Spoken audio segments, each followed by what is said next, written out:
Yes, sir. Welcome to the Vol Bros. My name is Evan. This is my brother Rustin, and we are two Vol Bros who are actually bros in real life.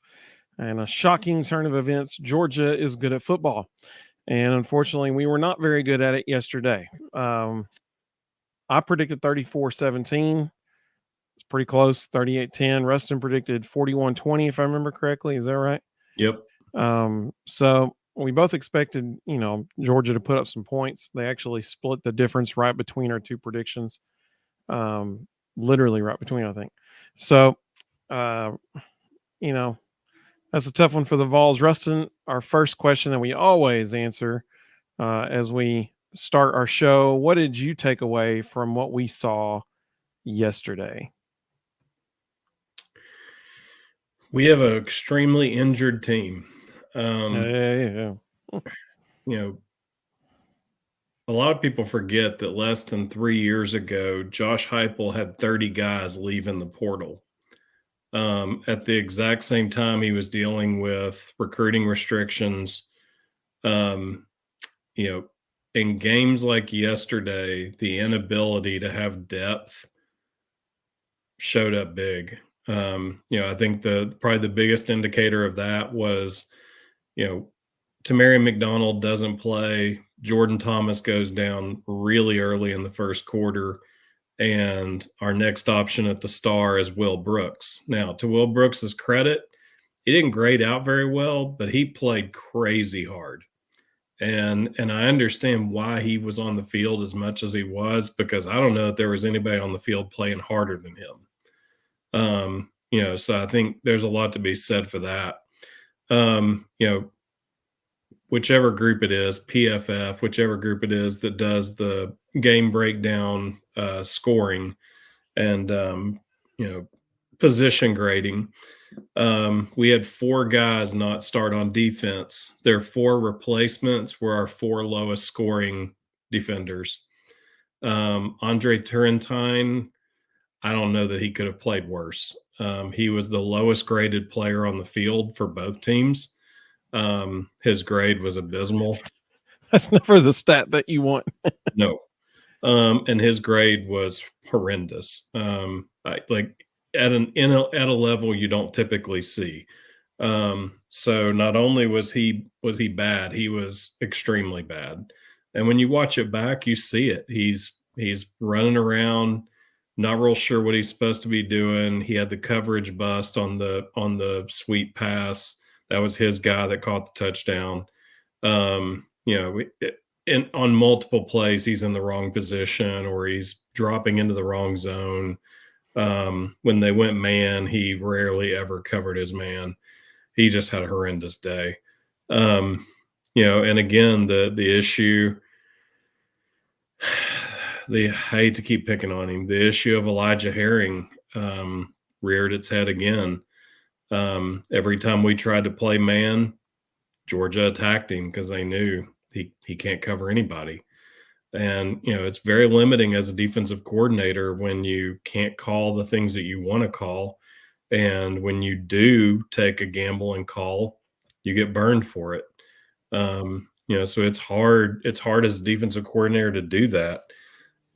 Unfortunately, and here's the other part we don't know. There's a lot of guys I think playing right now injured. I think the injuries are actually worse than we probably realize. Yeah. I watched Tank McCullough on a couple of plays, same hand that he injured last year on a couple of different plays. I saw him kind of hold back with his hand real quick or grab his hand. And, I think he's playing with a pretty severe injury because he knows there's nobody behind him. So unfortunately, I think we've got a lot of guys injured. I think we got a lot of guys playing injured, and our lack of depth is starting to really show up.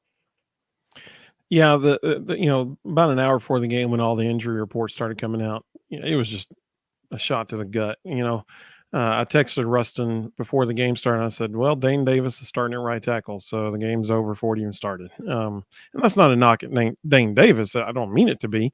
It's just that he is not a SEC starting right tackle. I'm sorry. He's not against Georgia. He's not even a tackle. He was recruited right, he's as a guard. And Yeah, so, when your depth is so depleted that you're having to move guards to tackle, that's not good. right. Guards do not typically move as well as tackles do. So that was not going to be. Which I mean, credit to Dane, he played well for being put in that position. But my overall thoughts about the game, we've talked about it on here. You hear coaches talk about football being a game of momentum, and there were two plays in particular that I can think of that in the first half that really, really changed the momentum of the game. One of them was, and this is the only negative thing I'll say about the officiating, but one of them was the blatantly obvious face mask on Dylan Sampson that literally turned his head to the side. And then kudos to Sampson. He sold it well too by then taking his hand and swatting at the guy's hand that was on his face mask at the time, just to show the officials, hey, he had his hand on my face mask. And then they still didn't call it. That's a free 15 yards right there that Tennessee didn't get. And instead we end up punting. You never know. I think that was on a second down play when that happened. So instead of having one play to go 9 yards, now they have three plays to go 10 yards, four if Heupel gets a little aggressive. So you never know what can happen. And instead our drive gets ended. And that's killer. It's killer. Zach, yeah. It's good to have you, Zach. Zach said, did you see what was under the refs' uniforms? It was red. But that's the only thing I'm gonna say about the officiating. But another play that was just a momentum killer. We're moving the ball down the field. We got a first down. I think maybe one or two first downs, and then we got third and about 3.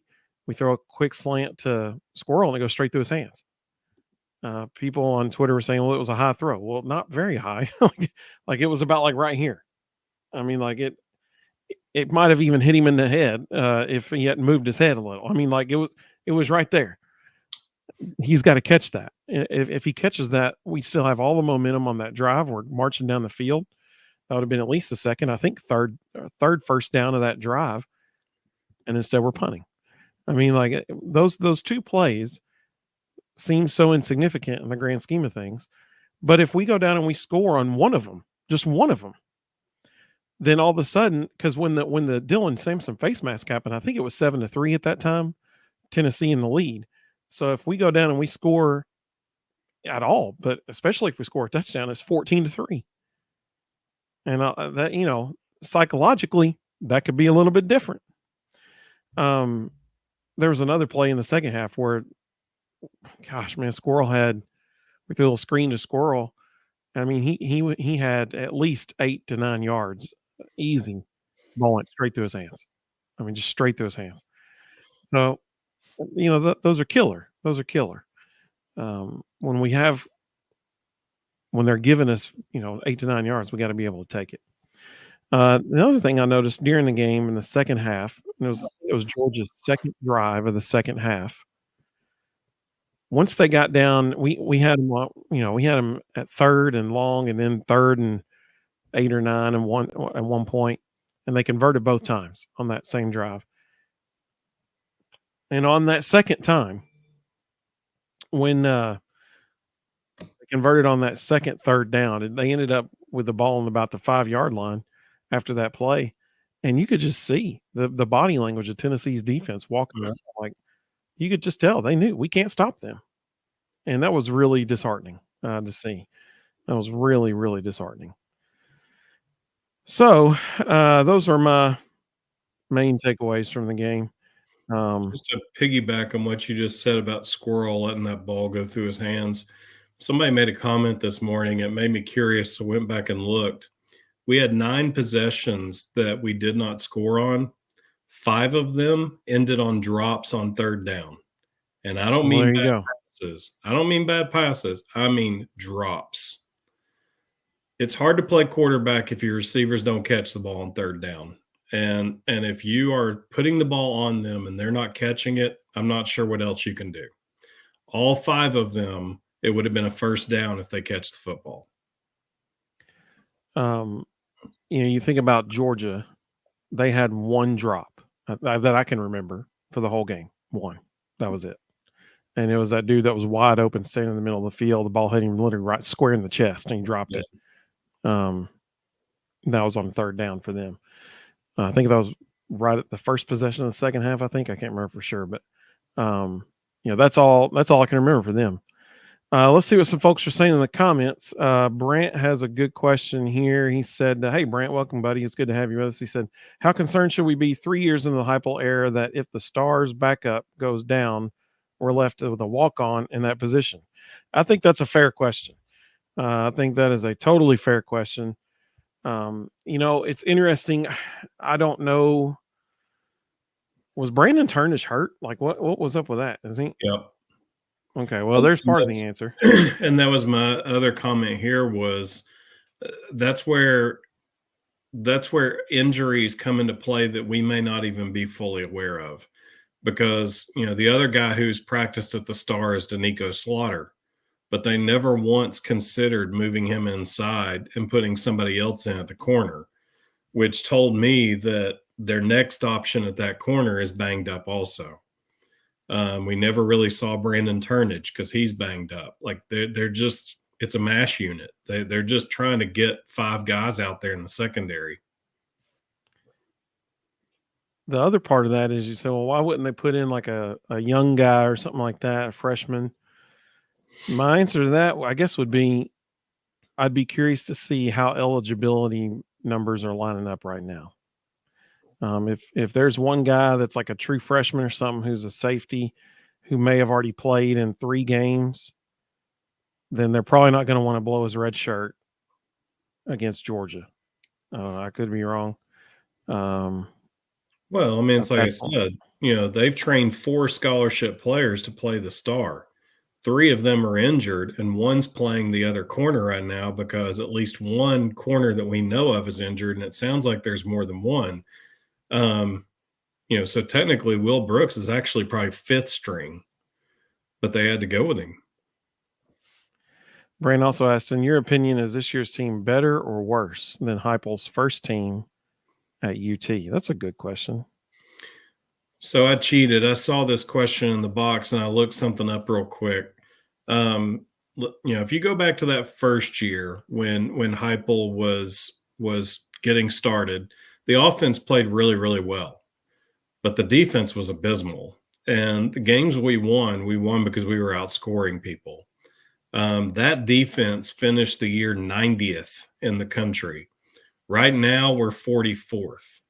So we're pretty much more than double better on defense than we were 2 years ago. Unfortunately, we've got a lot of injuries on both sides of the ball, and it's not really showing up as well. But we've improved, and I would say this team is better than that team.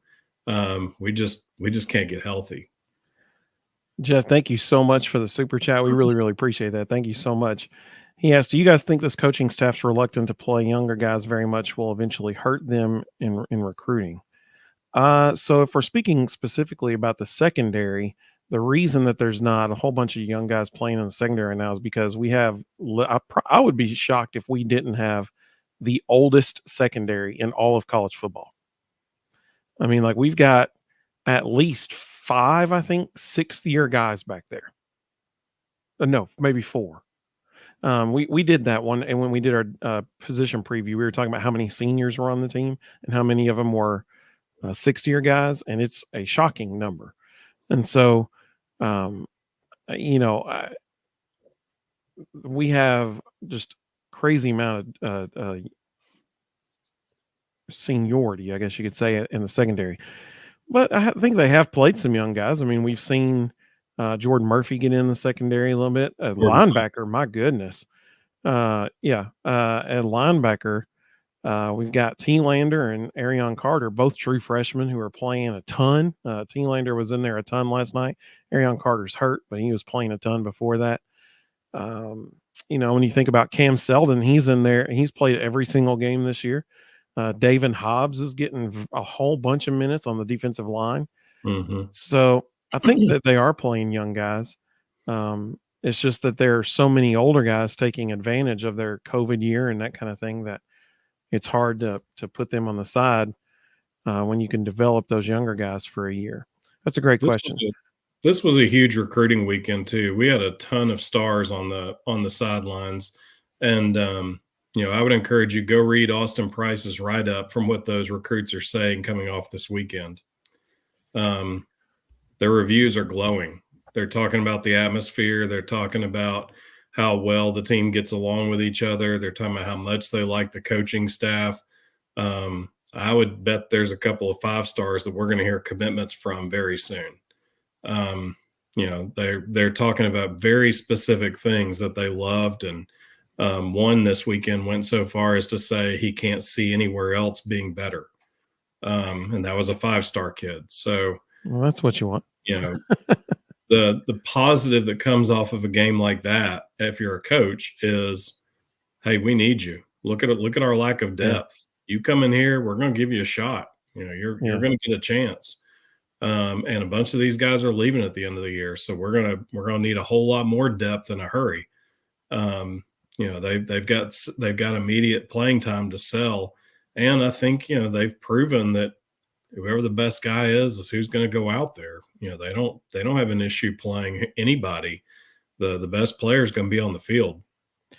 Well, you think about Squirrel White. He got quality minutes at wide receiver last year as a true Yeah. freshman. Now as a sophomore, he's never comes off the field.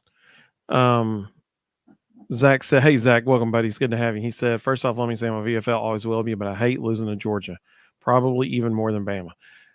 I understand, man. I totally understand. Aftermath Chris said, "Hey, welcome, Aftermath. Good to have you." He said, "Eric Kane said it best last week. Tennessee doesn't just lose; they implode." I think the Alabama game is a very good explanation of that right there. I think that's an accurate descriptor of the Alabama game. Billy, welcome, Billy. He said they have terrible play calling, and again, they do not play like the number one team. They will never be one if they continue to play like this. Plus, hardly blitz and no occasional trick plays, um, like they did on us. So I'm glad you mentioned this Billy about the trick plays, because I don't know what it is about the University of Tennessee, but we have to have the least success rate of any Division One FBS school against a quarterback or a tailback pass, or like a double pass play or something like that. Every single time we bite on it. I can think of one time, and it's sad that all these different teams know we're that bad at it, and so they all come after us that way. But I can think of one time in the last 2 years when we didn't just horrifically bite on a double pass. And that's exactly what happened yesterday for Georgia's first touchdown. Was not pretty. Was not pretty. As far as the play calling goes, there are a lot of people, complaining on Twitter today about play calling as well. Heupel's calling the plays. Like, people are calling for Halsley to be fired and stuff. He ain't calling the plays. Heupel's calling the plays. So Neither was Alex Golish. Josh Heupel has never allowed a coordinator to call plays anywhere he's been. It's always him. Zach said, "I'm sorry, it's going to take more than one day to get over this." Well, I understand. The only 10 you see said, even with all that, what we were talking about earlier, with all the what we were talking about, she said the lack of confidence in the players by the play calling is indefensible. That O-line was playing well, and we kept taking the ball out of the running back's hands. Okay, so I think the best example of what the only 10 you see is saying right here was the last play of the first half. It was very clear. We had 8 seconds on the clock. It was very clear what happened in that huddle. Heupel, I mean, from what I'm guessing, I obviously wasn't in the huddle, but based on what happened, here's what I'm guessing is what was said in that huddle.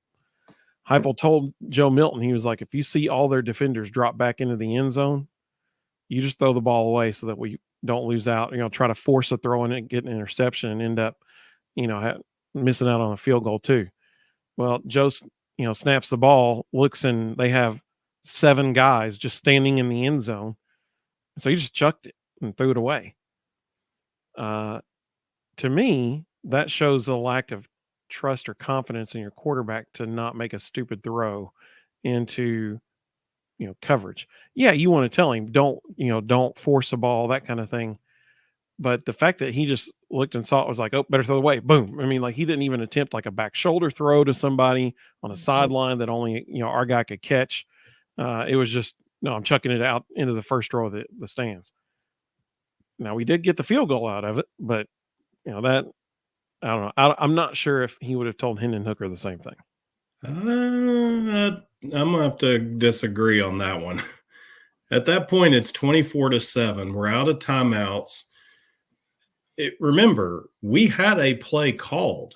We were about to run a play, and Kirby freaked out and realized this is not in our favor, and Kirby called timeout because Kirby's defensive coordinator was in a base coverage, and Kirby was like, "What in the world are we doing?" And so Kirby called timeout, put everybody in the end zone.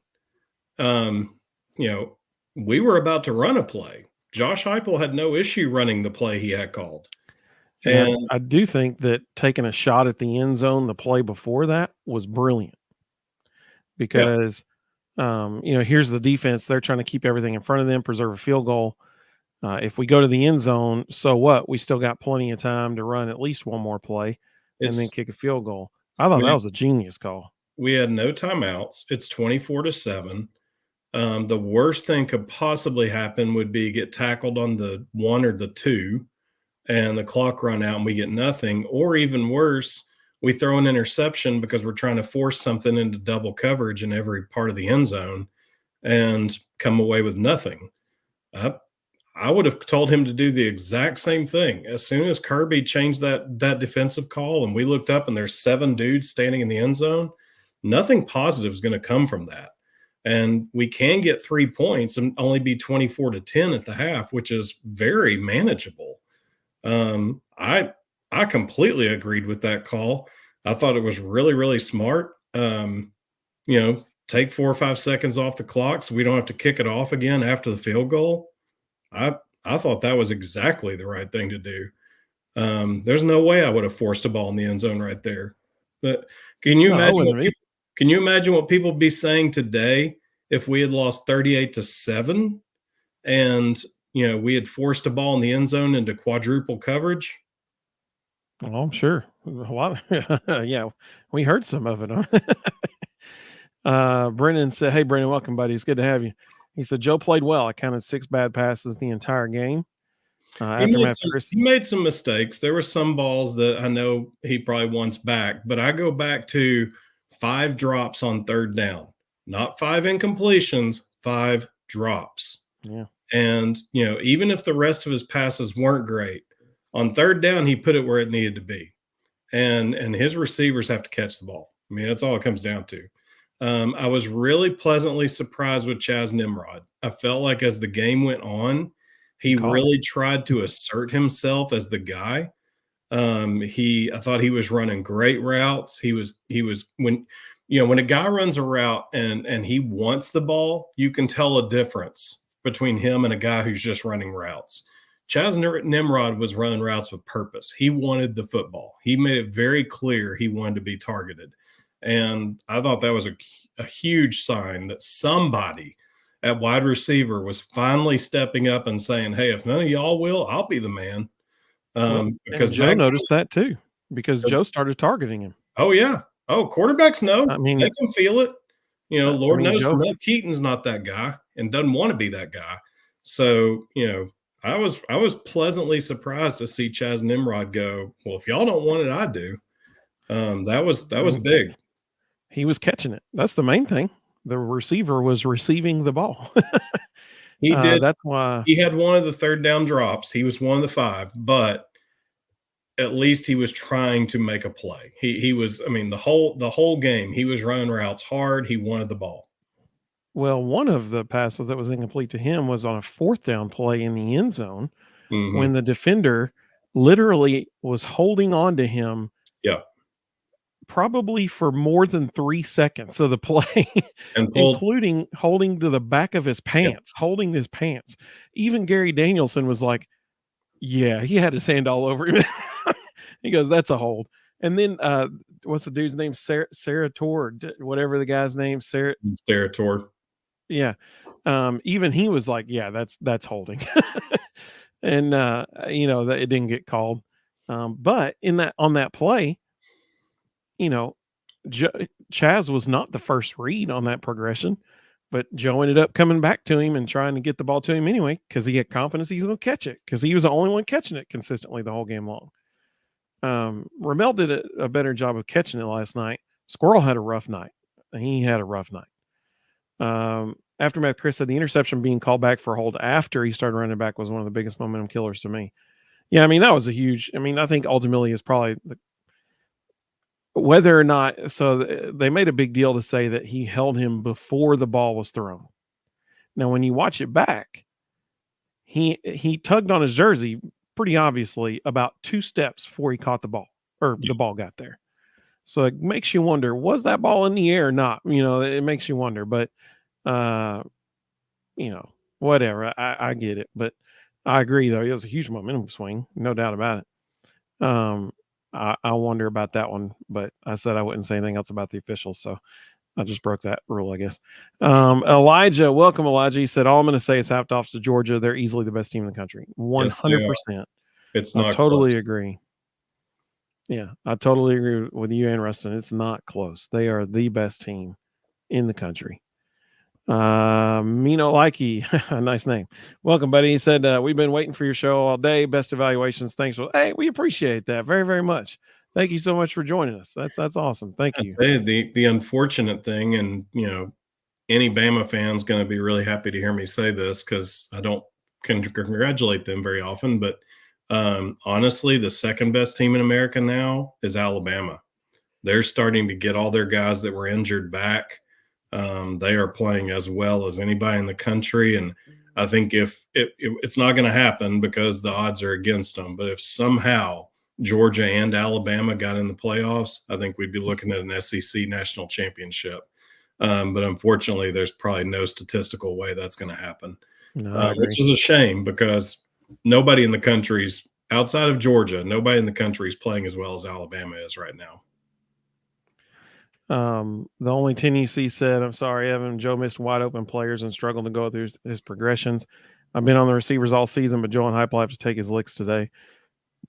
I understand. There were a few missed throws. I remember one to Squirrel White, I think in the second half.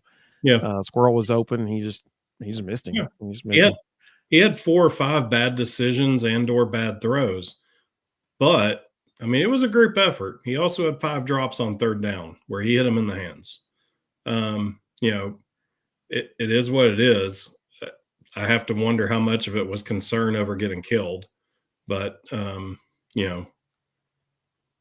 is what it is. Daniel said, does Joe have the authority to read coverage on both sides, or is he restricted to one side?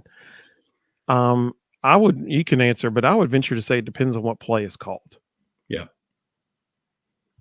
If it's a quick route, if it's a quick game call, he's reading one side of the field. Honestly, as bad as our offensive line's banged up right now, he's probably reading one side of the field on any intermediate throw also because he just doesn't have very long. He's never getting to all his progressions because the offensive line's just not going to give him enough time for that. So, I mean, guys, we started Jeremiah Crawford and Dane Davis at tackles yesterday. Nothing good was going to happen. The first touchdown, no offense to Jalen Wright, the first touchdown was just the perfect call against the perfect defensive call. And Cooper Mays. Well, partly, but also partly the linebacker on that side pulled an Elijah Herring and ran in the wrong gap. We caught him in a one high defense. They had no extra guy in the box. They had no extra safety. And it just so happened we ran to the exact spot that the one linebacker made a mistake. And kudos to Jalen Wright. He outran everybody after that. He sure did. But I thought it was real telling when they interviewed Kirby during the game, and he said, yeah, they caught us in a one high. That won't happen again. And he made sure it didn't. They went cover 4. They had 2 safeties back. They walked the corners back and put another guy in the box, and we couldn't run the ball after that. But if y'all are wondering why the flats and the quick outs and all those things were wide open all day, it's because they just walked everybody back and put 7 in the box and said, we'll give you the sideline. We don't care about that. You can throw it out there. We'll go tackle you. They weren't worried about us catching the ball in front of them out there, but they sure wanted to stop the run. And we didn't catch it. So and we played into their hands a little bit there. Um, Also, Heupel's famous for people not mocking the offense or whatever, but there are times when there's a whole side of the field where the receivers don't even run routes. It's literally one half the field is running routes. So on those plays, obviously Joe is just looking to one side. That's a good question. Elijah said having to put a walk on in the game while down 20 plus against the number one team is so sad. Yep, it is. I agree with you totally. Daniel said, I'm still learning, but I seem to keep seeing soft coverage specifically on Warren this week, and he isn't getting targets when he's open. Yeah. We got two really good tight ends, and we have not thrown the ball to them very much. We should be throwing the ball to them. And you're right. It was cover 4. It was very soft coverage. They were letting them catch the ball in front of them and just coming up and making tackles. They were betting that we couldn't complete enough passes and or run the ball long enough to sustain drives. I can't explain why we're not throwing the ball more to Jacob Warren and McAllen Castles. Like, it's open. They're there. I don't know. It makes no sense to me. We tried to last night on Joe Milton's only reception of the game. That was a tight end screen to the middle of the field. And the whoever was at left tackle, I guess it was Jeremiah Crawford, he got bull rushed so bad that the guy moved him between Joe and McAllen Castles, and Joe threw it right off Jeremiah Crawford's helmet. But again, why? I mean, I understand the call. They're trying to catch Georgia in a stunt there, but why are we not attacking the middle of the field with those guys? What is wrong with a 10-yard curl? Why can we not throw that ball? I don't know if it's because they're afraid the offensive line can't hold up long enough for them to get in the route, but it's there, and at some point we've got to go get it. Aftermath, Chris said, plot twist, Joe Milton was the sign stealer for Michigan. The only Tennessee said, plus we have to realize our defense plays opposite one of the fastest tempo offense in the country. Our defense lives on the field, which does mean that they are on the field more for more snaps than most places, which is why depth becomes even more important. I think that's a good point. A possession yesterday was 41 minutes Georgia, 19 minutes Tennessee. That not ideal. A very long time. Not ideal. Tony read my mind. Thank you, Tony. I appreciate that. Welcome, Tony. Good to have you. He said, I don't care. Ricky Gibson should be playing. That's who I meant to say earlier when I said Jordan Murphy. I meant Ricky Gibson. Those don't sound anything alike. I don't know how I got Jordan Murphy out of that. But that's who I meant. Jordan Thomas. Yeah, I appreciate that. It's Ricky Gibson is who I was thinking of. Thank you. And I'm wondering if he's injured. Because he was not ever an option yesterday, and he should be getting reps. Yeah, I agree. And when they were really decimated and needed extra guys back there, they didn't have any issue putting him in a couple of weeks ago. That's why I'm wondering if he's banged up too. Carl might have the best point of the evening so far. He said it looks bad, but Josh Heupel era bad will be 8-4, not 4-8. Go Big Orange. Amen. I think that's a great point, Carl. I think that is a fantastic point. Well done, sir. Well done. Let's see. Aftermath said, me and my wife were at the game, and I said it early in the first quarter they would do a double pass because we are on top of the run, and that gets us every time. Yep, he's right. Every team in America knows it, and I don't know why in the world that we are that bad on covering a double pass, but we are terrible at it. Notice whose side they ran it to. Like, they didn't run it at Tank McCullough because he's seen it. They ran it at Andre Turrentine. And if you watch it back, Andre Turrentine is about 3 yards from the line of scrimmage when the running back throws the ball. Like, he is flying up to stop the run and has no concept. You literally watch the receiver run right past him, and he has no concept that that's his man. Yeah, he just turned around and looked at him in the end zone like, oh, man. Yep. Dester, welcome, Dester. Good to have you, buddy. He said Joe's not the only problem yesterday. I agree totally. Carl said, not really fast paced, 20 seconds looking to the sidelines. They look at defense and change plays at the sidelines. They don't trust Joe to read and react.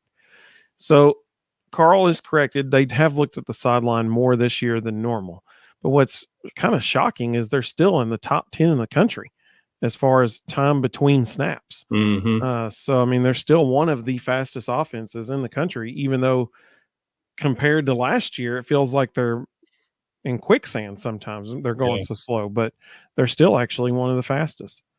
I'm not so sure that they don't trust Joe to read and react. I don't think they trust the offensive line. I think they're trying to make sure that they get in the right play to get the ball out where it needs to be, when it needs to be there, and they're trying to identify where is the pressure going to come from, so that we can try and avoid that spot and get out before the offensive line caves. Again, our starting tackles yesterday were Jeremiah Crawford and a converted offensive guard. Um, not a and our backup left guard. Um, it's just not. It's hard to call plays when you don't think you can block anybody. Yep. Aftermath Chris said, I think the only good thing that happened last night was we beat our decibel record by 12 and hit 137 after that touchdown run. It was stupid loud. It was an amazing atmosphere. So you're exactly right. Tennessee not only broke the previous record for Neyland Stadium was last year at the Alabama game. It was 129 was the decibel record. Last night it hit in the first quarter. It hit 137, which not only broke Tennessee's record, it broke the national stadium record. The loudest previously was a Nebraska game, and it was 133.5.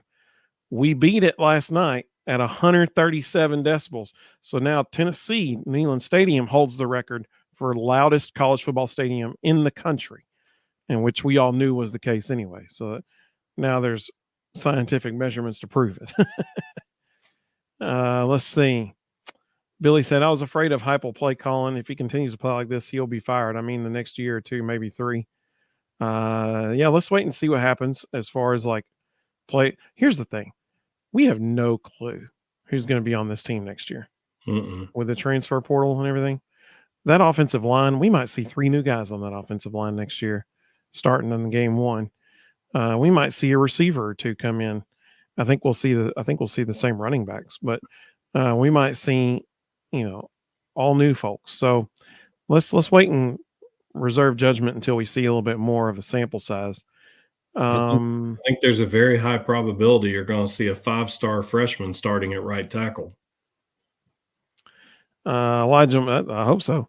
Elijah Moore said, I mean, he was there last night. He said almost every other play there was open receivers that just didn't get the ball thrown to him. Yep, I understand that. Let's see. The only 10 you see said Georgia had 39 carries for 159 yards. We had 25 carries for 130 yards. Jalen Wright ran for a touchdown, then he touched the ball two more times for the half. Please explain that decision to me. That's what I was just saying. They changed defenses completely after that first touchdown. They walked another guy up in the box and went cover 4. There wasn't anywhere to run. They had us outnumbered 7-5.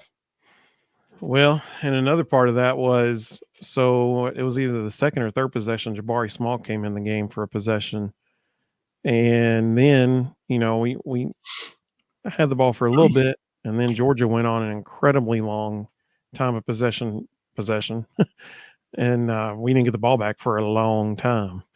And so that was part of the problem was we just didn't have the ball because if we weren't getting first downs, and so when we did have the ball, there was maybe like 3, maybe 6 plays in a possession where we could have handed it to him or not, which we should have gotten more touches. I totally agree.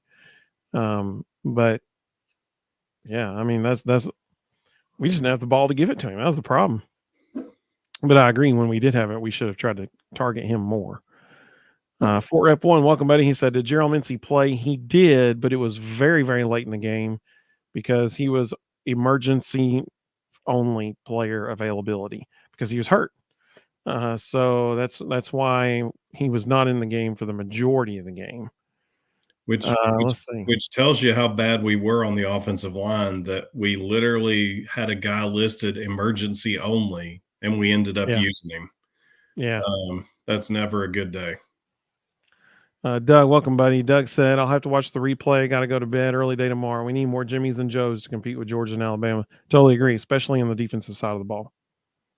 100%. And on offensive line. Mm-hmm. 100%. And the defensive secondary and offensive line, we got to have more dudes. Hey, man, I was thrilled with how T-Lander played.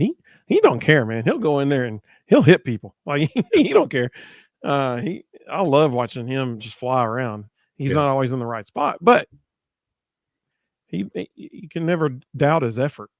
I'm excited to see him after a year in a college strength program. He's going to be a dude. Elijah said the SEC championship game is going to be so amazingly good.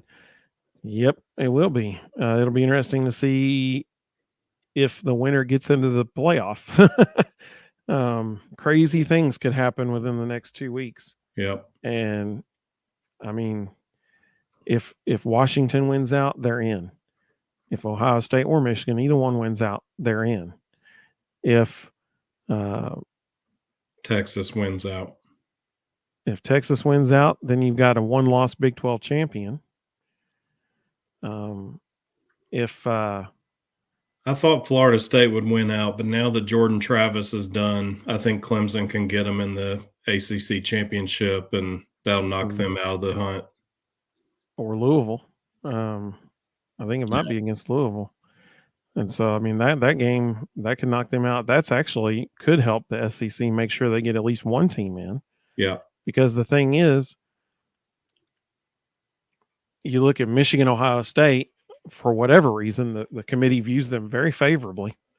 And so if the only loss that one of them has is to the undefeated other one, and if Bama beats Georgia and Washington wins out, and you've got Texas who beat Georgia or Alabama, which is the SEC champion earlier in the year. I mean, surely they would at least if Florida State doesn't win out, which if Florida State does win out, they're in. So there's 3 spots right there: Florida State, Washington, and either Ohio State or Michigan, whichever one. If all 3 of them win out, they're in the playoff. So now you've got a one-loss Michigan team, a one-loss or Ohio State, whichever one loses, a one-loss Big 12 champion Texas, and if Alabama beats Georgia, 2 one-loss SEC teams, and the Big 12 champion beat the SEC champion if Alabama wins. Like, there are scenarios here where the SEC does not get into the college football playoff. It'll be wild. So, I think Georgia. I think it's going to be a moot point. I think Georgia's going to beat Alabama, but we'll see what ends up happening. Let's see.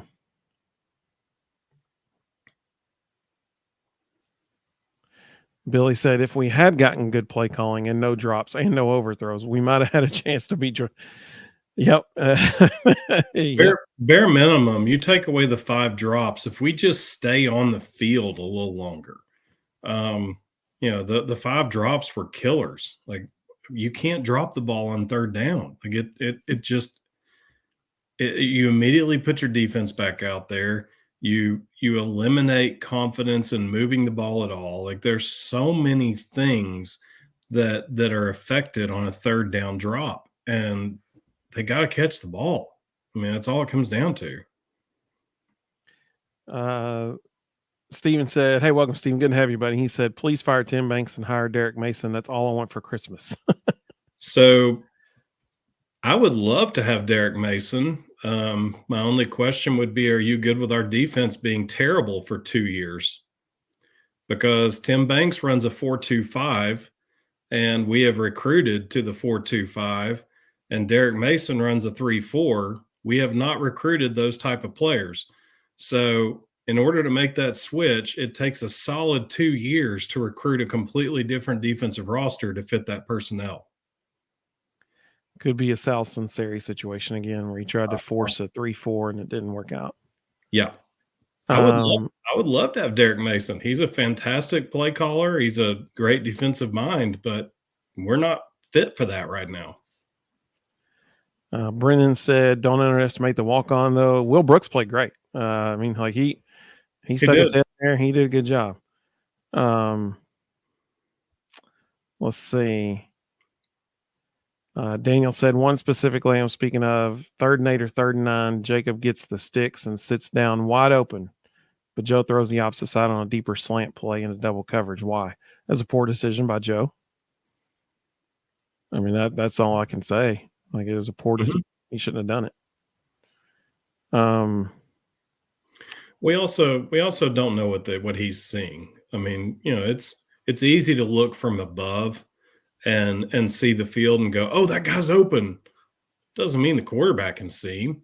There could be a back judge standing in the way. There could be a line judge or a lineman standing in the way. Even Gary Danielson during the game, and I made the mistake of unmuting, which as soon as I did it, I knew I'd made a mistake, and I completely muted it back afterwards. But there was a scramble drill, and on the scramble drill, you're taught to get to the sideline and then get vertical. Well, I can't remember who he threw the ball to, but Ramel Keaton got to the sideline and got vertical. Ramel had been vertical for maybe 2 steps, and Joe was already throwing the ball to the other guy. And they show the replay on TV, and Gary Danielson's like, "Oh, he's got to see that guy releasing up the sideline." It's like, Gary, are you freaking kidding me? Like, we're talking about a millimeter of a second. He's got his eyes in one spot of the field. He doesn't even see Ramel get to the sideline. He's just trying not to get killed and get rid of the ball.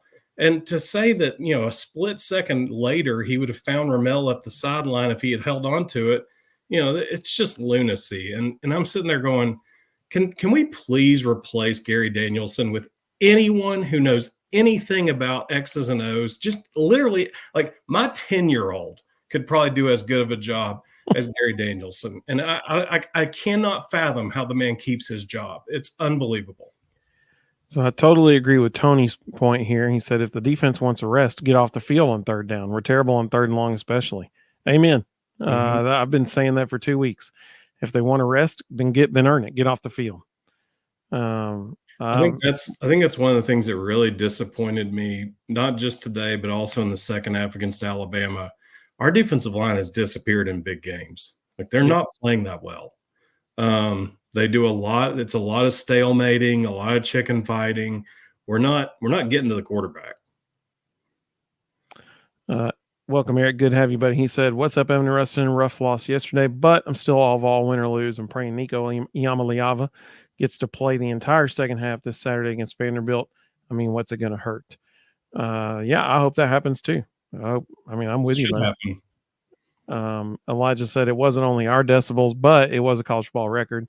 That's true. Somebody else says, why do we pump in sound? Every stadium in America pumps in sound. It's not fake crowd noise. It's music.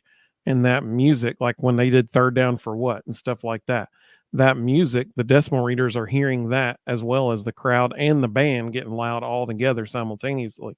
And all those things accumulate into the loudest sound in college football. Every stadium in the country does that, and decibel readers are hearing that music that they're pumping in too. So that's where that's coming from. Let's see. The only 10 you see said, did anyone else notice that the grown man Bowers, who by the way is an incredible player, didn't get touched on those 3rd down conversions? Why did we not bump him and get physical? Yeah, I mean, that's fair. Totally fair question. Roman Harrison jammed him one time coming off the line. I'm not sure why we weren't trying to jam him more coming off the line. Carl said, "What, is he good?" Yeah, he is. Carl, that's pretty good one. Brennan, I like what Brennan said here. Due to injuries, we went from attacking last year to defending this year on our offensive front. Yep. That's a fair point. Absolutely. Robert, good to have you, buddy. He said Josh Heupel will be here for a long time. I agree totally. 100% agree. Daniel agrees with Rustin at right tackle for next year. Yes. Elijah said, are you talking about Seton, Rustin? And that's who he's talking about. And Daniel agreed. He said he thinks Seton's a lock. That would be wonderful. We need him. Yeah. Just look at his comments from this weekend. He's very connected to Glenn Ellerby. He's very connected to Josh Heupel. He made some, I'm not going to say derogatory, but he made some, our primary competition there is Colorado. And he made some comments about how much better Neyland was than being at Colorado. That kid's done. He's a Vol. Eric said, I don't think the problem with this football team is on Coach Heupel. He can only coach these guys, and the players have to go out and execute those plays. Coach Heupel or assistants can't go play for them. You know what? There's a lot of truth to that. But at the end of the day, they have to train the players to go out and do it. So it's definitely a double-edged thing. I remember coaching basketball and baseball, and you tell the kids to do one thing, and then they literally go do the exact opposite. And you're like, well, that's not what I said, but yeah, I mean, I get it. I totally get it. Billy said, along with all the guys that we just mentioned, coming next year, we'll also have Nico. Hopefully he can step in and play well. I had a quarterback once that we were about to go into the half and called timeout, called him over to the sideline. It was a weird situation. I wanted to make sure he understood what his options were. And I sat there and explained to him exactly what to do. If this happens, throw it away. If this happens, attack this part of the field, make sure you throw it in the end zone. So if it's, whatever happens, we still got the opportunity for the field goal. Do not take a sack. Whatever you do, don't run around and run out time and then try to throw it in the end zone. Make a quick decision, get rid of the ball within 2 seconds. And then, if we get it, great. If not, we'll kick the field goal. Ball snapped. That joker ran around for 12 seconds and then threw it away. And I'm just sitting there going, what on earth? And all of his teammates who just stood in the huddle and heard me unpack that for him were all looking at him going, what the heck are you doing?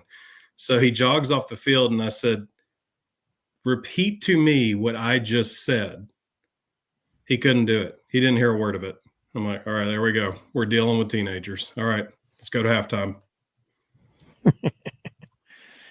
Let's see here.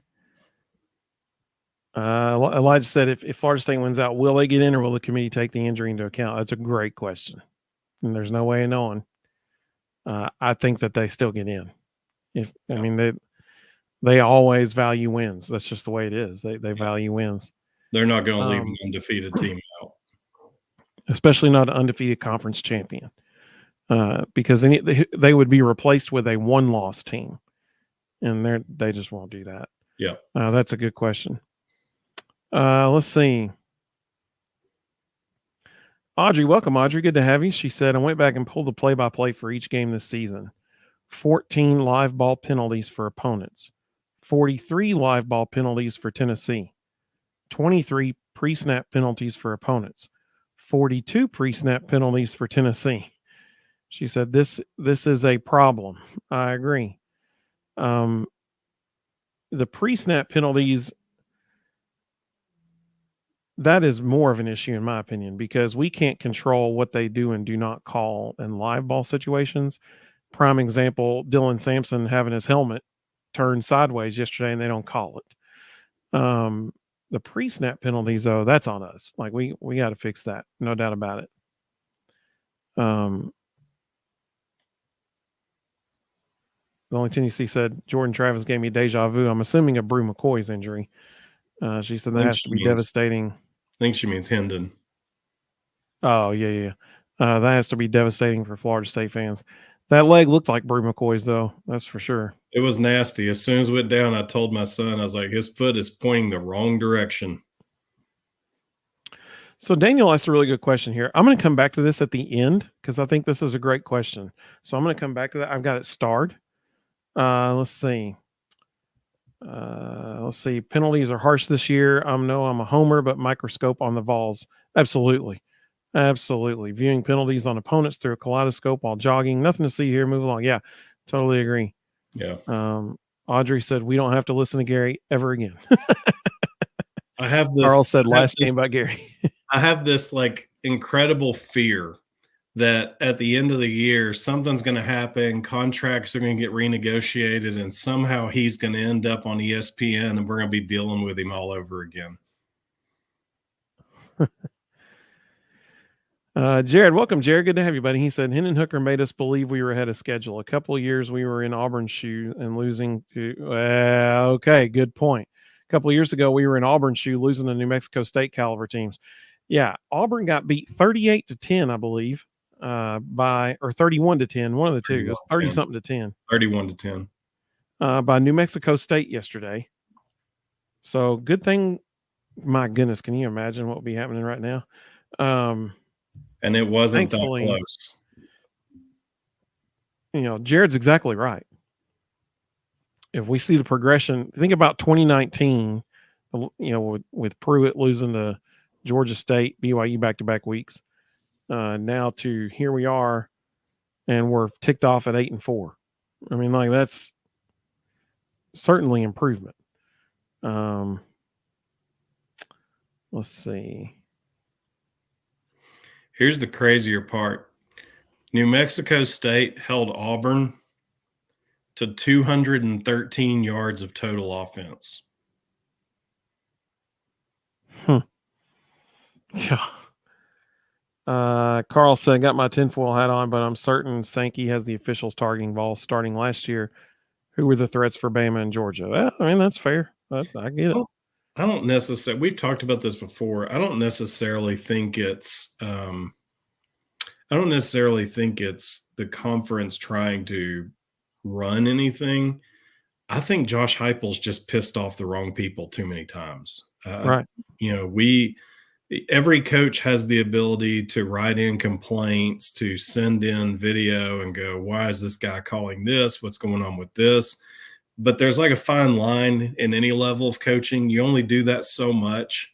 At some levels of coaching, they even give you like one black ball a year. You can say, we don't ever want to see this individual show up for one of our games. But when you start stepping over that line and start inserting yourself and complaining too much and sending lots of complaints, eventually they start telling the officials the complaints that are coming in. And the officials are human. And they're like, wait, that joker sent in 5 more this week. I think he's angered the wrong people, and it's gotten personal now. Yeah. Eric said, I hope Jordan Seaton signs with Tennessee. He'd be a baller at tackle for Glenn Ellerby. I mean, he's got the size and smarts and listens and isn't afraid of hard coaching from what I've heard. Yeah, I mean, that would be wonderful to have any 5-star that want to sign for sure. Elijah might have the comment of the night. This is a fantastic take from Elijah. He's crediting Georgia's discipline, and he said they had maybe one false start in literally the loudest environment in college football history. That's wild. And I agree. It is. That's incredible. I mean, kudos to them. I mean, that's a really good point, Elijah. And it was the center who fell out of his stance. It wasn't even an actual false start. It was a guy not being balanced. Robert, I believe, is referring to the pass we were talking about earlier to Chaz Nimrod. The refs didn't call pass interference on the 4th and goal, and that was a touchdown taken away from us. Absolutely. Rusty, welcome, Rusty. He said, if I had to pick the top 4 best looking teams right now at this moment for the playoffs, it'd be Georgia, Alabama, Ohio State, and Oregon. That's pretty good. That's Audrey, she said, Coach Free's melting on the hot seat. Not yet, but if he loses to Mexico State next year, he will be. Yeah. Or a New Mexico State-esque team. They won't play him 2 years in a row, but so let's go on. I started a comment from the Only 10 You See as well. She had a good question. Let's go on to our last 2 segments now that we're an hour in, and I love it. It's awesome. And then we'll come back to those 2 comments I've starred there. Hit Carl's comment real fast there, because we need to respond to that. All right, let's see here. Carl said, calling out BS is what we want from our coach. That's fighting for your players. It is to a point, and there's a fine line, and you can call it out up to that point. But again, officials are thin-skinned. and if you're getting complaints filed on you every single week for an entire season, it gets to a point where you're like, you know what? You want to see me call some stuff? I'll call some stuff. And Sure. I think he's crossed the line with some officiating crews, and they're not going to have it. Let's see here. So I'm gonna start on this one, the player of the game. So, Did we have one of those? well, I was gonna say Chaz Nimrod just because he caught the ball, Mm-hmm. but then I changed it. My player of the game is all of the fans that were in that stadium yesterday that broke the literally the history in college football, made the loudest stadium in the history of the game. That's awesome, man. That's my player of the game, is all of Vol Nation who was there, making that the loudest environment in the history of college football. That's incredible when you stop and think about it. The history of the sport. That's amazing. So that's my player of the game. Who was yours, Rustin? I'm going to give it to Will Brooks. He got put in an extremely difficult position, covering probably the best passing attack, maybe second best in the SEC. LSU has a couple of stars, but Georgia probably has the more complete group. He had 6 tackles. He was playing his tail off. He didn't grade out great, but it wasn't for lack of effort. I think he was probably playing harder than anybody on the field. And, to be third on the team in tackles as a walk-on, playing against the number 1 team in America, you showed up. Absolutely. Let's see here. I like Aftermath Chris Carson Beck. This is player of the game. Yeah, that's what I'm talking about. Yeah, I mean, no doubt he played well. I like what Audrey said about complaining about officials. She said, perhaps do your job and you won't get complaints. That's fair. That's fair. I don't know that it's just the complaints, and only 10UC actually mentions it in that next comment. I think it's a combination of the complaints and how much he talks on the sidelines. Let's see. Eric said, I don't think Bama getting in the college football playoff. There's teams that's still undefeated, and some of those teams are going to remain undefeated. I don't think if Bama beats Georgia in the SEC championship, they get in. Correct. The only way Alabama could even possibly get in is if they win the SEC championship game. And then it becomes who else loses, because Texas and Florida State have to lose. Yeah, for sure. For sure. Tony said, I don't want any SEC team to win anything. I only care about the Vols. I love it.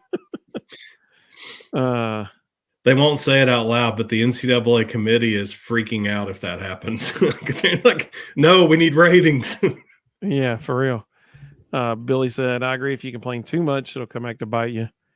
Let's see. Rusty said, and I love, if y'all don't know, there's a rules committee in college basketball. There's a rules committee in every college sport. And the really, really smart coaches who want to get away with talking more volunteer to be on the rules committee. For those of you who don't know, the chair of the NCAA basketball rules committee is Deacon Richard Barnes. Rick Barnes, yeah. And if you watch Rick Barnes during games, he rides refs as much or more than literally anybody, but he gets away with it because they know he's the head of the rules committee. So what was your play of the game? I mean, I think there's only one, right? I think it's play one. Yeah. It was the right call. Javonte Spraggins made a great block. Cooper Mays made a great block. And then Jalen Wright. I mean, my goodness. I would love to know what his max velocity was when he was running, because he ran past those 2 Georgia DBs like they were standing still. And then pulled away from him. That was the thing. Like, that was why it was it was the only play of the game, honestly. But, I mean, like, it was the reason I chose it was because he outran, like, he pulled away from those guys. It was incredible to watch. I saw somebody this morning who said, hey, I'm looking forward to the show tonight. And I was like, yeah, I might wear a cup. And he said, well, I will say this: it was the most exciting 11 seconds of my life.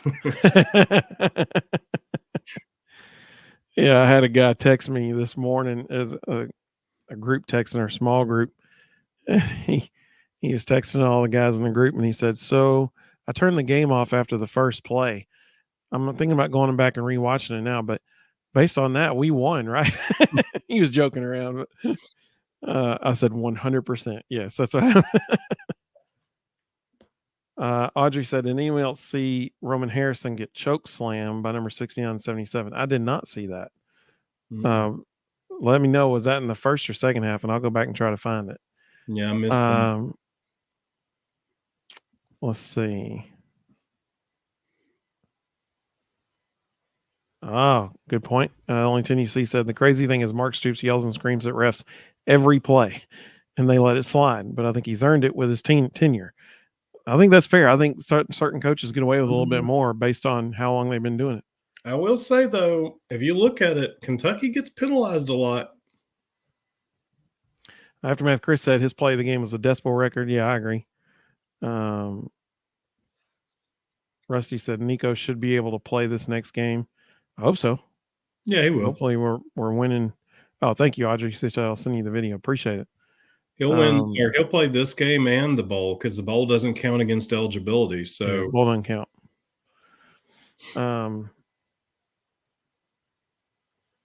Let's see. The only 10 you see mention that play where Squirrel tried to screen block. Yeah, he got blown up by that safety. That's one of those plays on Sunday afternoon or Monday morning whenever they do their film time. You're like, hey, can we fast forward like for minutes? I don't really want this again. That safety blew him up, man. I felt bad for him. That was not good. Let's see. Carl said officials should do post game as well. He said, I know they're part-time, but if you're willing to make a call with 1 million people viewing on live TV, you can respond to some critical calls. Accountability. And 100% agree. What Carl just said, that's probably the most disturbing, and I still to this day do not understand.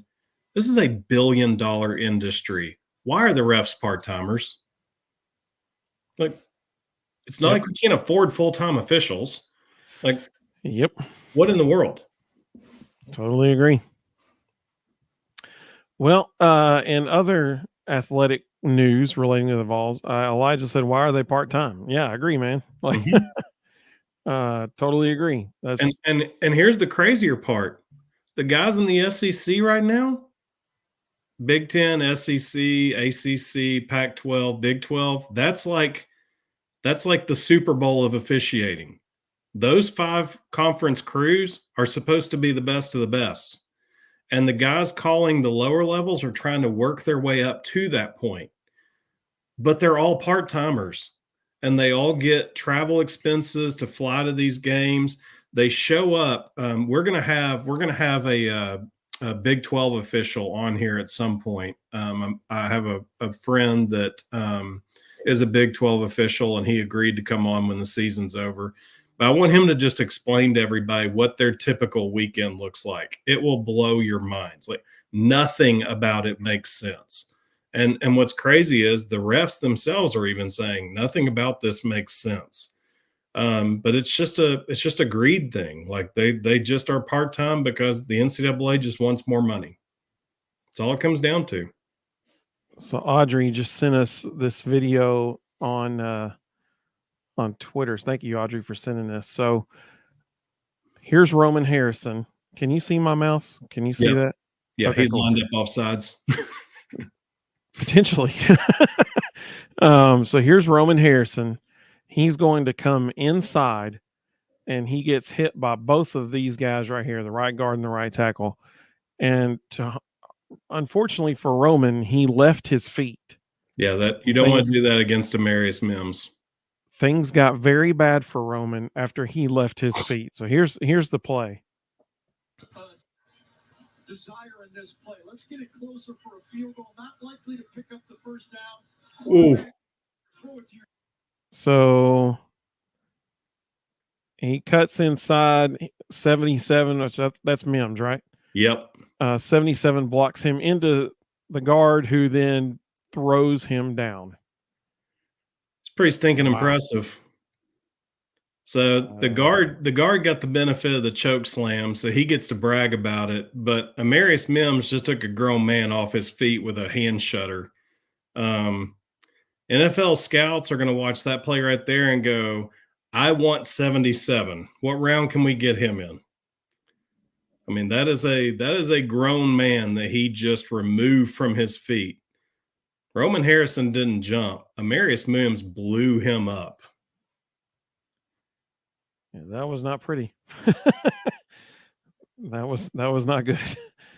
That will be on the Georgia highlight reel for a very, very long time. Rusty said Carson Beck was eyeing Bowers the whole way. I would too, actually. That dude's the best player in America. I'm gonna throw it to him. Oh, Rusty, good question. He said, "How will the two SEC championship game teams be decided next year and moving forward?" So, since there are no more divisions next year, it'll just be the two highest, top two teams in the, as far as like conference record, same way as this year, conference record, the two top teams, they'll play each other. Now, where it gets tricky is if there's a three-way tie, because next year it is possible that there could be a three-way tie and there would not be head-to-head common opponents or head-to-head. So if there's no head-to-head and if there's no common opponent to measure it against, all of a sudden that third criteria for what would be the tiebreaker becomes really, really subjective. And so that's what's going to be fascinating to watch next year, is how they decide. And I'm certain that will be a massive point of discussion at the coaches meetings, SEC coaches meetings in the spring, because that is going to be a big deal.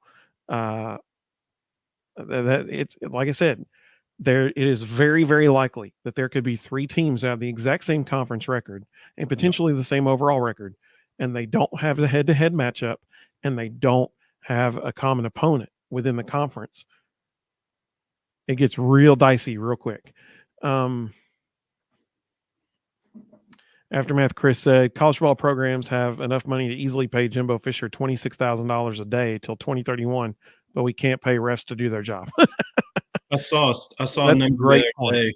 I saw a number the other day. Jimbo Fisher is making over $8,000 an hour. That's pretty good salary. That's pretty good salary. That's a great point, Aftermath. Good. That's a good job, buddy. Audrey said Brock Bowers re-injured his ankle again, didn't he? That is correct. He did. Yep. He did not return to the game after he injured it. So hopefully, I think he just tweaked it. He was walking around on it after the game, so I think he tweaked it, and they just pulled him out for precautionary reasons.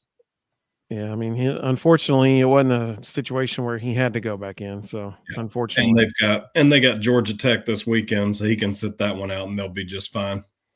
I'll bet he does sit it out because Georgia Tech will block his ankles out from under him. That's what they're known for. So let's see. The only 10 UC said, all this being said, hey, great point.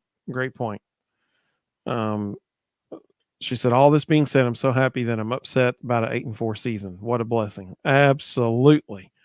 No doubt about it. And that's Carl kind of alluded to that earlier. He said the Heupel era bad is 8-4, not 4-8 like we've seen in other previous coaching regimes. So totally agree. The two comments that I starred that I'd like to go back to end the show. The only 10 UC said, I've been hearing some grumbles about hiring analysts for adjustments during games. I don't think we do well making in-game adjustments. What do you guys think?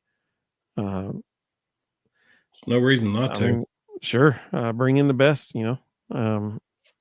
because that becomes your coaching pipeline as well. So, I mean, we right now we got, what's his face? What's his name? That's the offensive analyst that played at Florida State. Got several. Played for Heupel at UCF and then at Florida State. Kenzie Milton's one of them. But that's who I'm thinking of. We've got 3 analysts on each side of the ball. I mean, it's the exact same thing they did with Halsley. Halsley played for Heupel at Oklahoma, and so now they have a former player who is an analyst. That's the pipeline. I mean, that's the way it's going to be. Daniel asked a really good question. He said, how do you manage next week? I would rather have Nico play all game just for bowl season, but if Joe starts, what is the crowd response when he finally comes out? It could get awkward. So I will say this. It got awkward at the UTSA game when Nico came in the game. The crowd erupts for Nico. I mean, Joe hears that. That's awkward. Of course, then Nico threw a dart straight to Dante Thornton, hit him right in the hands, and he dropped it. And a dude 2 rows behind me goes, well, that ain't a good pass. And I'm like, he threw it right into his hands. So, I mean, like, people are going to turn on Nico every bit as much as they did on Joe when people don't catch the ball. I mean, that's just the way it is. I'm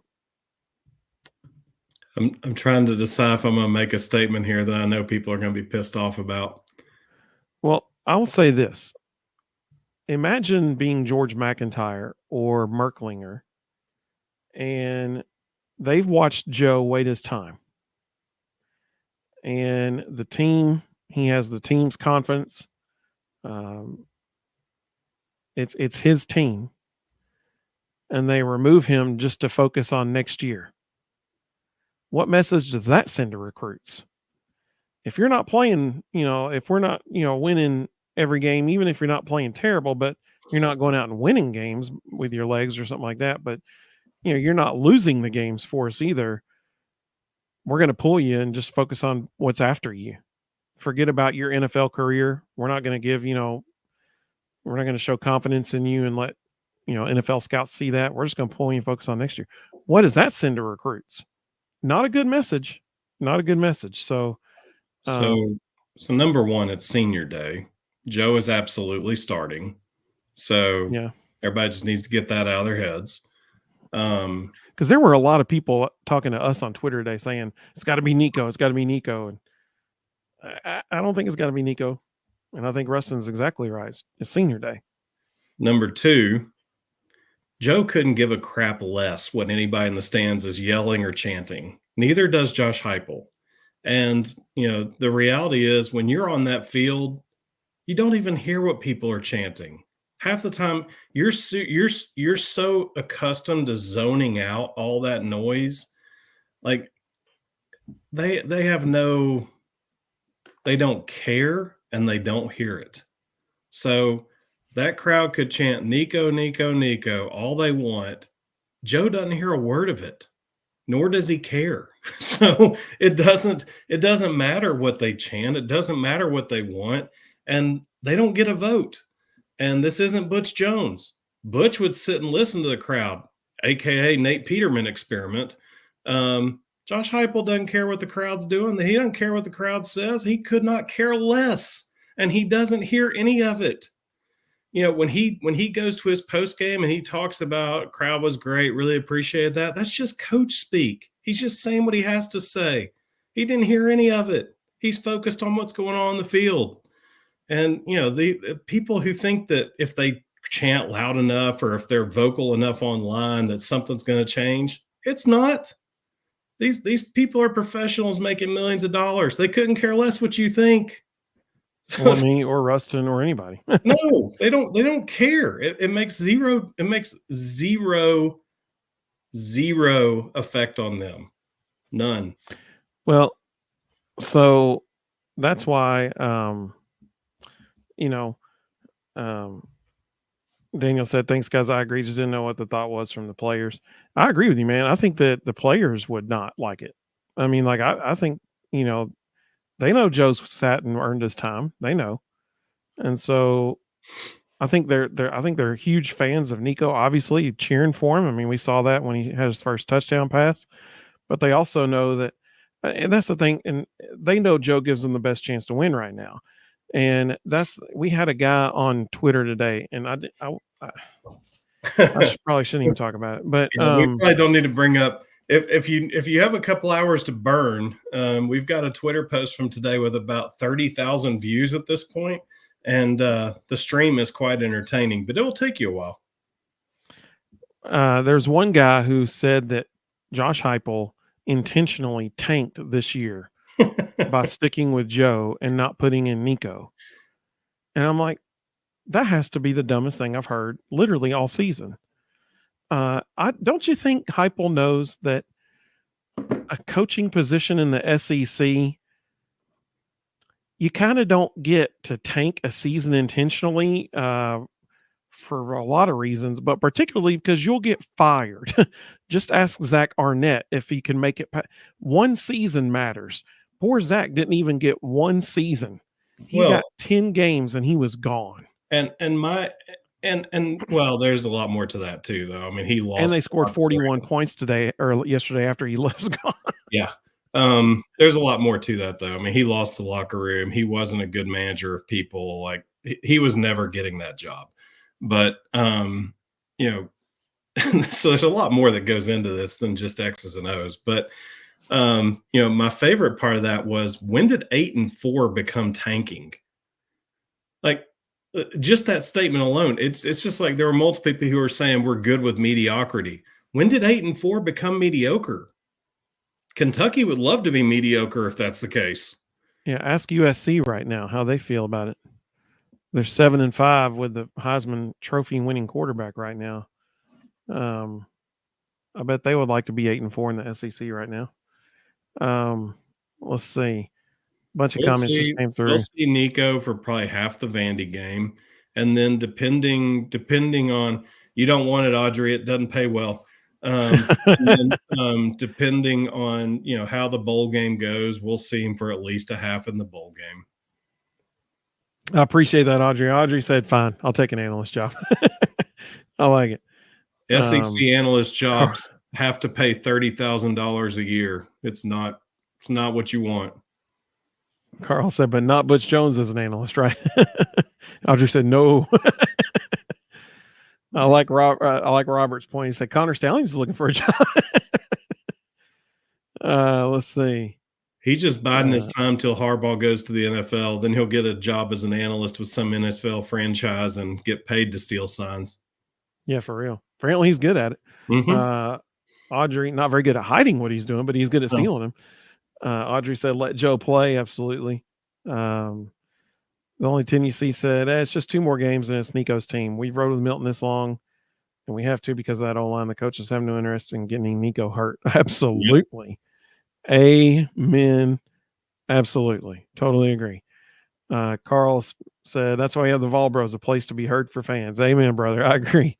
We let people express their opinions. No point. Oh, wow. Hey, I wonder if this is the guy who's talking to us on Twitter today. Anyway, so Eric said, I think Joe should get to start against Vandy. He has waited his turn to start QB, and he's a senior, and this is Saturday, senior day. That's why I said let Nico go in the second half. Totally agree, Eric. 100% agree. Vol Slim Jimmy. Welcome, Vol Slim Jimmy. It's good to have you, buddy. He said, you guys are emotionally attached hardcore to Joe. Do you have a quarterback guru ego also? Just kidding. Quarterback guru ego. I mean, I'm not emotionally attached to Joe Milton. I am emotionally attached, unfortunately, to Tennessee football. And if Joe Milton, and I also think that Heupel's not a doofus. And I think that Josh Heupel is going to put the person on the field who gives them the best chance to win. I don't think he's going to be like, well, that guy actually gives us the best chance to win, but I'm going to play this guy instead because for reasons I can't explain, we're just going to go with him. That makes no sense. Literally none. And so Heupel is going to put the best players on the field. Clearly, he and the offensive staff believe that Joe Milton gives them the best chance to win. It's really that simple. Yeah. He also just watched a colleague get paid $76 million to go away. You know, he's in a world where he's paid to win. And so he's going to do whatever he needs to do to win. And he's going to win at such a level that he can get to that buyout life because that's where everybody wants to get to. Audrey said, should have been Hendon in New York. I agree with that. Totally. Rusty said, Vols 2024 schedule does look pretty good. I just got Georgia Sooners and Bama in a row. Yeah, I mean, absolutely. But I'll tell you, the more you watch Oklahoma, it's like, is that really? I mean, it'll be at Oklahoma, unfortunately. Yeah, but Dylan Gabriel's gone, and I mean, You look at what they have Yeah. behind him, and Well, the team's not very good. yeah, the whoever's playing quarterback against us that day I don't think is currently on their roster. So And it'll be somebody else. and they'll be functioning with a new offensive coordinator, because by this time, 3 months from now, Jeff Lebby's going to be a head coach somewhere. So Probably. You're right. they're going to be trying to learn a new OC, new quarterback. Like that ain't going to be a tough game. Jeff makes a great point. He said, "What benefit would you get for tanking a season in college? The first draft pick." That's a great point, Jeff. Thank you, buddy. I appreciate that. That's a good point. Eric said 8-4 is not mediocre. It's not too bad a season with all the talent we lost in the NFL last season. 8-4 is good in the SEC after losing the talent that we lost. And the talent we lost this year. I mean, right. Decimated by injuries. Keenan Peely would make a massive difference right now. People are chirping about Willie Martinez, but last year, who was our worst defensive back? Kamal Hadden. This year, who's our best defensive back? Kamal Hadden. And, that's because of the time he spent with Willie Martinez figuring out what he needed to do to be successful. We could badly use Kamal Hadden right now. Badly. Oh, for sure. Absolutely. Let's see. Jeff said, I don't know if the whole team supports Joe. Several defensive players complaining about him on the sidelines during the Missouri game. Rusty said, put Peyton Manning in the booth. Put Peyton in the booth calling plays. Heck, Dolly Parton could even hang in booth with him. well, Heupel's calling the plays, so Peyton likes Heupel. So I don't know. The only thing you see is how much truth is the rumors about Nico's parents not wanting him to play this season. Probably zero. Rumors are rumors. Every college program in America, from the Power 5 all the way down to Division 3, preseason, after fall camp's over with, you sit down with every single player and talk about what their role is going to be for the year. And I guarantee you, at the end of fall camp, Josh Heupel sat down with Nico and said, our best option for you is we get you in 4 games plus a bowl game. Yeah. We redshirt, and you're the guy next year, but that gives us, the opportunity to go find somebody in the portal to be your backup. That way next year we can redshirt Jake Merklinger and get 2 years between you and him. And then the following year we can redshirt George McIntyre and get 2 years between him and Jake. If you go back to the mid-90s and early 2000s, when Tennessee was pumping out big-name quarterback after big-name quarterback, that was the system that was in place. We go get a big name, we redshirt them, get 2 years between them and the guy behind them, and every 2 years we've got a new stud stepping into the system. And, that was decided before the season started. I guarantee it. That's exactly what happened with T. Martin. He had 2 years as the starter. The only reason Peyton had 4 was because of an injury in his freshman year. Otherwise, Peyton would have had 3. The only caveat to that whole program was the Iceman. That was it. There was also some weird injury stuff in those years that forced some of those decisions. Like, those were not decisions they wanted to make. Right. But Casey Clausen, he's the only one. He was it. And yeah. So even Peyton wasn't supposed to start. That was an injury decision. Right. Exactly. Daniel said he thinks he's going to make the trip to Norman next year. I'd love to. It'd be awesome. It'd be really good. Tell you want to talk weird quarterback decisions. The one that's going to be most fascinating to watch at the end of this year is Arch Manning. Speaking of Mannings, Carl mentioned him earlier. Because Quinn Ewers won the job. Everybody thought Arch has got to be the backup. And then we learned that actually Quinn Ewers didn't have the locker room. Malik Murphy did. And so when Quinn Ewers goes down, Malik Murphy steps right in and plays great. And, he was the clear backup. I would encourage people to go look. Arch Manning has not stepped on the field this year. He hasn't taken a snap. I think he might have played in 1 game, maybe. He has not stepped on the field. So the burning element He said, Alabama fan here. Man, oh man, them Vols got tore out the frame. Yes, Hey, it did. thank you for watching and improving our analytics. We appreciate that. Thanks. They did. Let's see. And if you weren't on earlier, I complimented Alabama and said they might be the most improved team in America right now. And honestly, probably the second best team in America. Let's see. Tony said Nico's parents wanted him redshirted if possible. Correct. This came from his high school coaches. Sure. But I'm sure it was because of a conversation that took place at the end of fall camp, which is what happens with every player. Zach said, hey, you can't spell stud without UT, LOL. And Audrey said Arch could always transfer to his uncle's alma mater. It'll be interesting to see what happens because, Malik Murphy's a redshirt freshman. There's only 1 year between him and Arch, and everybody around the Texas program has said that whole locker room looks to Malik Murphy for leadership, not Quinn Ewers. So it's going to be real interesting to see what happens there. This is now my favorite comment of the night. Dester said it was so loud we couldn't hear Dolly. Sad. And Dolly couldn't hear herself. Yeah, I was about to say, Dolly couldn't hear either. And she was kind of ticked about it. You could tell on TV. Like she mentioned it twice on TV. Yeah. Like my earpiece wasn't working. I couldn't hear it.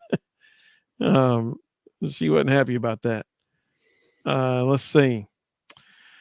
Well, so tomorrow, the lady. Well, actually, let's start with today. Dolly couldn't hear Dolly. That's what Audrey just said. That's right. So today, the Lady Vols just absolutely dominated the Troy University Trojans. Just dominated them. And so I think it was 100-73. I think it was the final score. Is that right? 100 to something, wasn't it? I think it was 71 or 72, but yeah, somewhere in there. Yeah. So they just dominated them. Tomorrow, a star-studded Maui Invitational starts tomorrow. You want to talk about a fun early season tournament? Yep. It's the Maui Invitational this year. Tennessee plays tomorrow at 2:30 p.m. Eastern time. If they win tomorrow, who are they playing tomorrow? I can't even remember. Cuse. Yeah, Syracuse. That's right. If they beat Syracuse, then they play the winner of the number 2 and number 11 teams in the country right now. So just an absolutely loaded field in Maui. So it'll be fun to see the Vols play. Hopefully. And number one's in the opposite bracket. So if Tennessee were to win the Maui Invitational, they're going to have to beat Syracuse, then number 2 Purdue, then number 1 Kansas. Just going to be an incredible tournament to watch. Hopefully, Audrey, as we play at what time? We play at 2:30 Eastern time. Yeah, I believe it's on ESPN, but I could be wrong about that. It's on ESPN too. Oh, there you go. ESPN if they win, they play Tuesday night at 8:00 on ESPN. If they lose, they play Tuesday afternoon at 2:30 on ESPN2. But even if which I don't think they're going to lose to Syracuse, but if for some reason they did, even if they lose, they're playing the loser of Gonzaga and Purdue. So even the losers bracket in Maui is going to be loaded. Yeah, it's going to be incredible. If you like college basketball, it'll absolutely be an incredible tournament to watch. I just said number 5 in the country is also in the other bracket. That's right. Yep. Zach said Tennessee's going to be number 1 after Maui. I love it, Zach. I love it, man. That's awesome. Whoever wins, it definitely will be. Daniel said Vols by 50 in Maui tomorrow. Here's my hope for when they leave Maui. A couple of years ago, there was a real problem with moisture on the court in Maui. And it was just, I guess it was so humid. I don't know what the deal was, but there was like crazy amounts of moisture all over the court a few years ago. People were sliding all over the place. It was just, they had the towel boys out like every time out, wiping down almost the whole court. There was so much moisture. Hopefully that is not the case this week. I'm hoping we leave Maui injury free. That's my hope.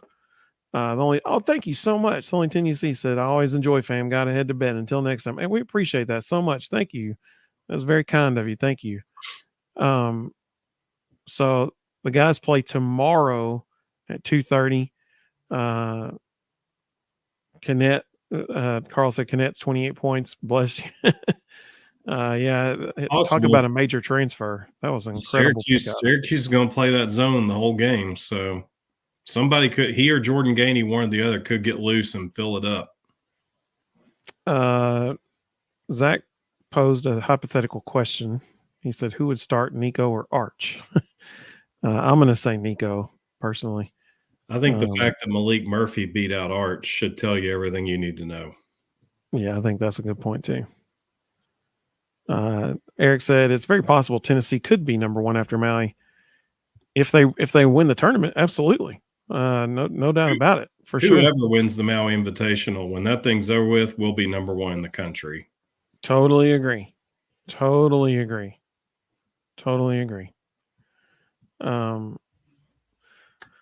Well, this was a lot of fun. We thank you all so much for joining us tonight.